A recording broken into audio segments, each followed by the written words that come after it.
అరే! అసలు ఒక మాట చెప్పి రెండో మాట చెప్పేలోపే ఫోన్ కట్ చేసేస్తారు. అసలు వినాలి కదా ఫస్ట్ ఏం చెప్తున్నానో. కంప్లీట్‌గా వినకుండానే కట్ చేసేస్తారు.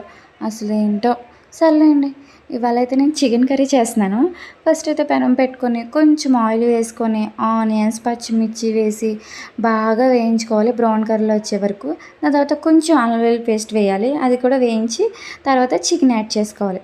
తర్వాత మనకి తగినంత కారం, సాల్టు, కొంచెం గరం మసాలా, ధనియాల పౌడర్ వేసి బాగా మిక్స్ చేసుకోవాలి. దాని తర్వాత తగినంత వాటర్ పోసుకొని గ్యాస్ సిమ్‌లో పెట్టుకోవాలి. కొంచెం బాయిల్ అయిన తర్వాత గరం మసాలా పౌడర్ వేసుకోవాలి. దాని తర్వాత లైట్‌గా కొత్తిమీర వేసుకొని ఒక హాఫ్ అన్ అవర్ అలాగే వదిలేస్తే ఇంకా అంతే.